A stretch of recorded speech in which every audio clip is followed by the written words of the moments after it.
அப்போ வாழ்க்கைங்கிறது எனர்ஜி தான், வேற ஒன்றும் கிடையாது. எனர்ஜி போயிடுச்சுன்னா அவுட்டு. ஒரு சின்ன குழந்தை ஏன் ஆரோக்கியமாக இருக்குது? எனர்ஜியோடு இருக்குது. அப்படியே ஓடும், ஆடும், விளையாடும் எல்லாமே இருக்கும். Everything is energy.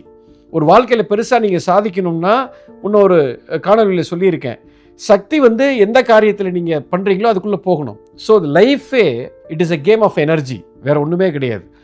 இப்போ கோவப்படக்கூடாது, நீ வெறுப்பு இருக்கக்கூடாது, உனக்குள்ள பொறாமை இருக்கக்கூடாது, எரிச்சல் இருக்கக்கூடாது, ஒருத்தரை சீட்டிங் பண்ணக்கூடாது, பொய் சொல்லக்கூடாது, இதெல்லாம் ஏன் சொல்கிறோம்னா, இப்போ கோபப்பட்டாலோ பதட்டம் வந்தாலோ எரிச்சல், பொறாமை, படபடப்பு, பயம், இன்செக்யூரிட்டி இதெல்லாம் வந்துச்சுன்னா சக்தி குறையும். அவ்வளோதான், அவங்க எனர்ஜி எல்லாம் போயிடும்.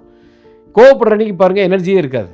இது எல்லாமே நெகட்டிவ் எமோஷன்ஸ். அப்போ இந்த லைஃபுங்கிறதே கேம் ஆஃப் எனர்ஜி தான். பாருங்கள், இந்த ஒரு வார்த்தைக்குள்ளே எல்லாத்தையும் கொண்டு வந்துட்டான். அப்போ பசித்திருன்னு அவன் ஏன் சொல்கிறான் அப்படின்னா, நீ பசியோடு இருக்கும் பொழுது, அதாவது வயிறு காலியாக இருக்கும்போது உன்னுடைய சக்தி ஓட்டம் மேலோங்கி நிற்கும்.